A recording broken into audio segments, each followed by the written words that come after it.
Hello everyone, I am UnsungNPC back here with another class video for you today on Pathfinder Kingmaker. We are going to be taking a look at the Spiritualist class, which is a modded class from the Call of the Wild mod that I keep saying in every dang video.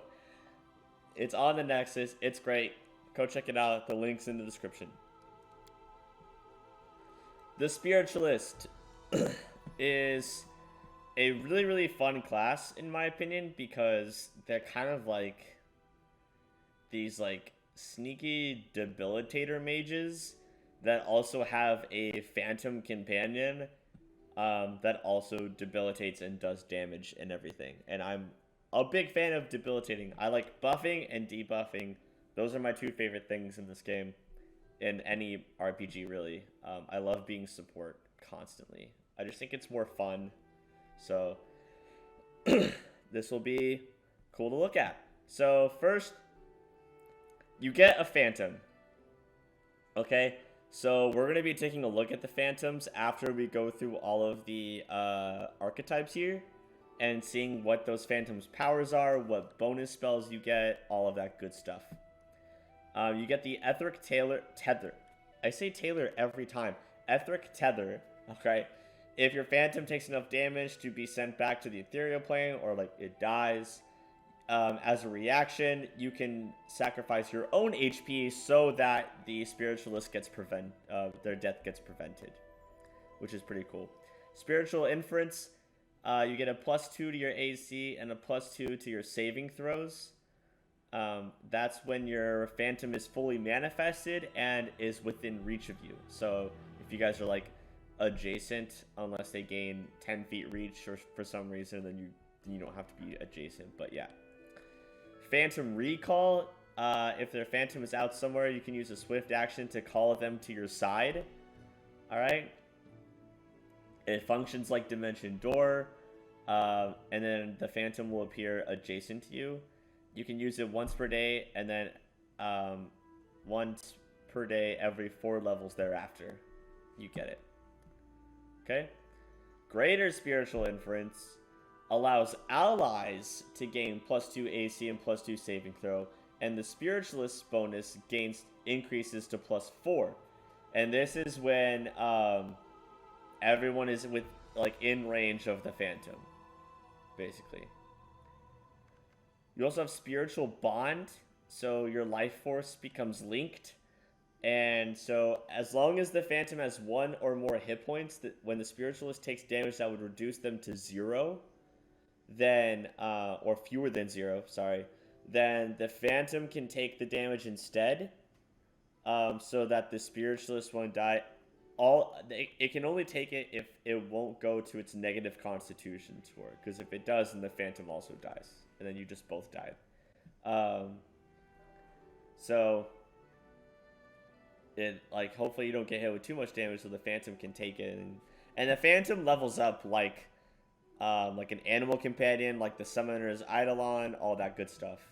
So it'll get stronger as you go. And then Potent Phantom, your phantom grows even more complex and sophisticated in its manifestation.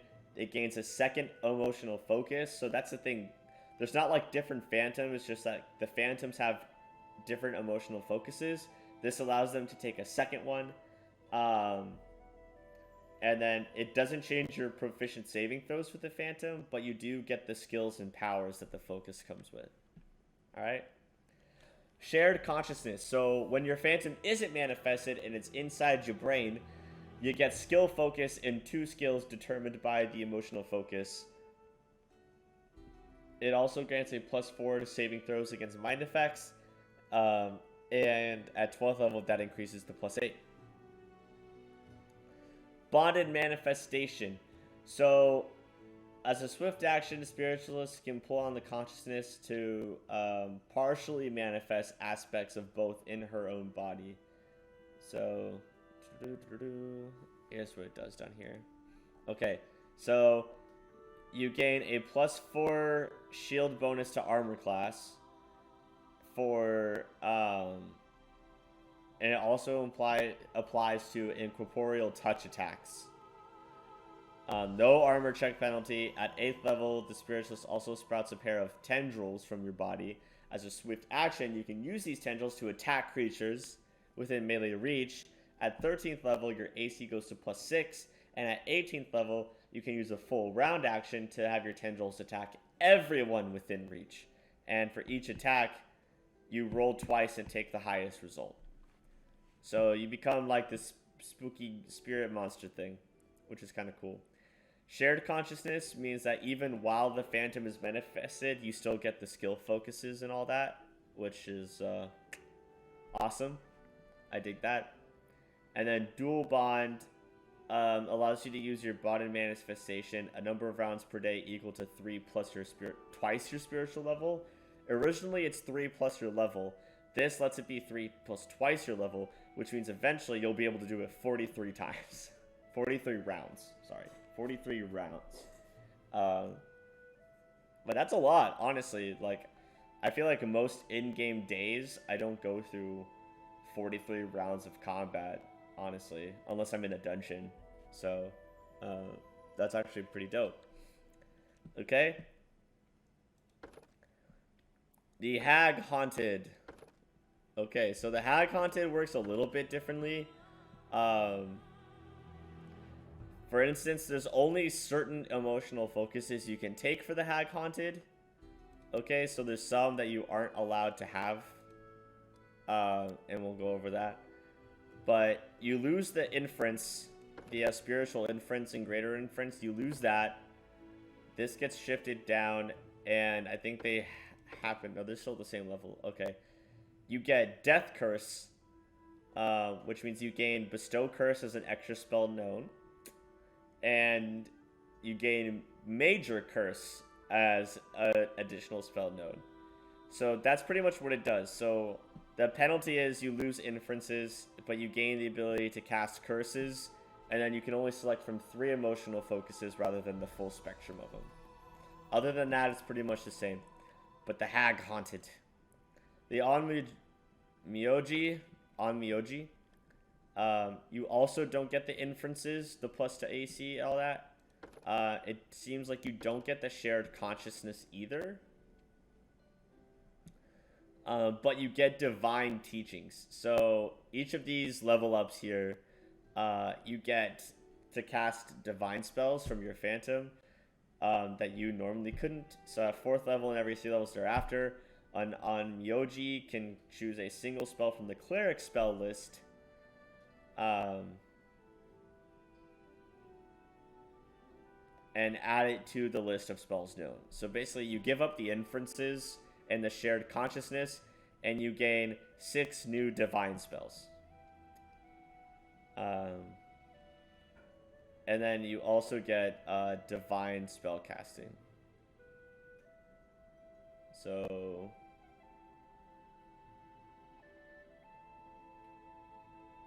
you get a divine focus. Okay. I don't think that changes your spellcasting ability modifier, but you'd have to test it out because it doesn't say. But I don't think so. Because I think Spiritualists use wisdom anyway. Yeah, they use wisdom anyway. It just makes it divine instead of psychic magic. So the benefit of this is that you would be able to like become a mystic theurge with an Onmyoji. And whereas a normal spiritualist you couldn't, because psychic magic doesn't work for mystic theurge. So that's a benefit as well. There's the Onmyoji though. The Scourge. Okay, so the Scourge also loses the inferences. The like spiritual inference seems to be the thing that they take away to give you these other abilities. You get Spell Scourge. So when your phantom causes damage to a creature, it causes severe pain. So the creature has to do a concentration check to use any spells, abilities, or anything like that that require concentration for 1 round. And then the phantom gets +2 on attack and damage rolls when making attacks of opportunity. Any creature threatened by the Scourge's phantom takes a -5 penalty to concentration checks. So it's just constantly giving concentration debuffs, and then they get +2 to attacks of opportunity, which is cool. That's some good synergy, because if they come next to you, they take the penalty, then they try to run away from you, and then you smack them, and then they still take a penalty. Ectoplasmic Swarm. So as a standard action, a Scourge with the Phantom manifested in ectoplasmic form can command it to break apart into a gruesome display of gore and agony, transforming it into a swarm of diminutive ectoplasmic organs and viscera. The Phantom gains the Swarm subtype, dealing its unmodified slam damage dice as the attack for its swarm attack. Its distraction has distraction is too diffused to use any of its abilities from emotional focus. Okay, so no passive abilities, but it becomes a swarm. That's gross and really cool. Gross and really cool. I kind of like that one. I think they can be any... Yeah, they can be anything still. Okay. The Fractured Mind. This works exactly like Spiritualist. The difference is that you use Charisma. Where is it? Yeah, you use Charisma instead of Wisdom. That's the difference. So you use Charisma instead of Wisdom. So it's a Charisma Spiritualist. Because instead of a Phantom, you're using a part of your own fractured consciousness as your Phantom, which sounds pretty metal, to be honest. I actually I've played a Fractured Mind a little bit, and I quite enjoyed it. I mean, it's a Spiritualist, it's just a Charisma-based one, but it's fun. And Charisma-based characters are neat. The next is the Exciter. The Exciter is very, very different. So, you have a merged Phantom. So you can't fully manifest it. Let's see. Emotional focus abilities that affect or require manifested are lost. If they gain an aura ability, it still functions as an aura. It's just centered around the Exciter. If anything augments the Phantom Slam attacks, it augments the Exciter's melee attacks instead. So you're just kind of getting beefed up by your own Phantom. You get Rapture, which is kind of like a Barbarian's Rage, basically. +4 to Strength, +2 in Con, and +2 on Will saves.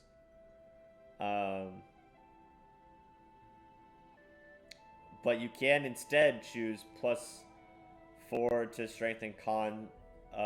You can change those for Dexterity and Charisma, so you can kind of be flexible. And then you get Rapturous Rage. You can select one Rage power for which you qualify. Okay, so 3 times. And then you have Greater Rapture. So you increase the ability score bonuses by 2 and the will saves by 1. You can apply the effects of a single spell known to yourself. The spell must have a range of touch or personal. That's cool because usually when you rage, you can't cast spells, so this allows you to cast one while you rage. You get fast movement, just like a barbarian would. Perfect Passion. Oh, never mind. You can cast psychic spells even while in Rapture. Wow. Okay. That's really cool. Overwhelming Excitement. You share the effects of your Rapture with allies within 10 feet. You have to expend an additional round each round to do it, so you're doing double the rounds to make that happen. But it has to be within 10 feet of you. And then these are the same, but you lose like the manifestation related bonuses. So Exciter's pretty cool. I kind of like that one. It's very different than Spiritualist, but it could be interesting. I dig it. And then this one was new. It was recently updated. It's Priest of the Fallen. So the top row is the same. Oh no, you don't have Phantom Recall. But you get Mythmaker. What the heck? Okay. Still was. Let me see what Mythmaker does. Okay. So Mythmaker. So they have.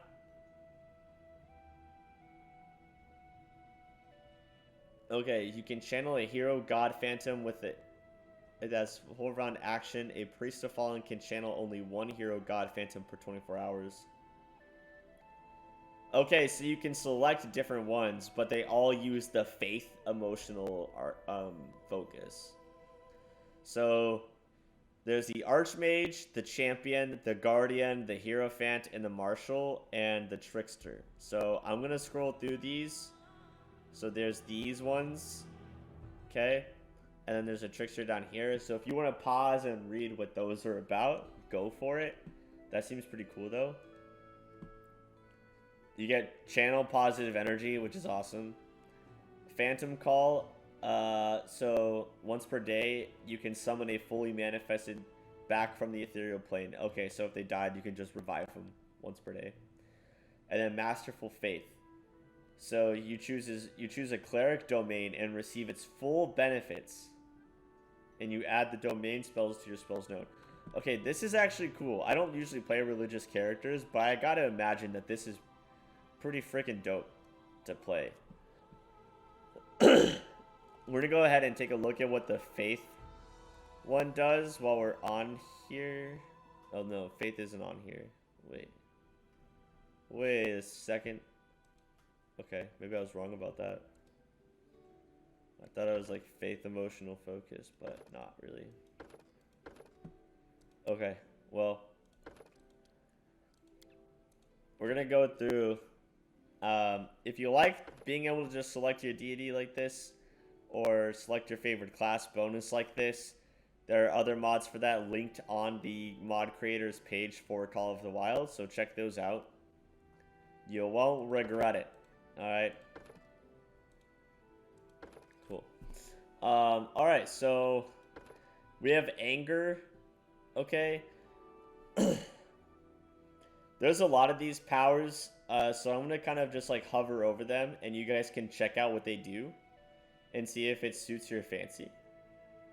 Okay. And then they get the Enlarged Person, Greater Long Strider, Rage, and Shout spells.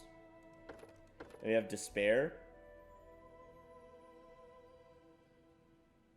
Each Phantom's focus has a different type of aura. Ill Omen, Stricken Heart, Slow, and Crushing Despair spells. Fear. Alright. Like I said, pause at any time. Take a look at what these do. I don't want to take up everyone's time doing it. Bane, Savage Maw, Vampiric Touch, and Phantasmal Killer. Hatred.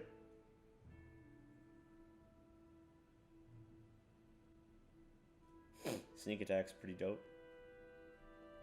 Doom. Inflict Pain. Bestow Curse and Enervation. Kindness. Healing.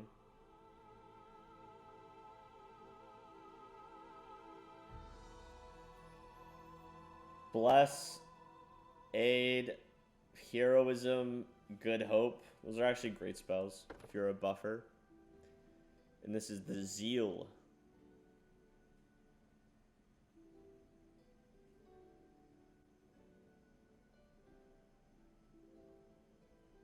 And you gain Bless, Force Sword, Divine Favor, and Freedom of Movement.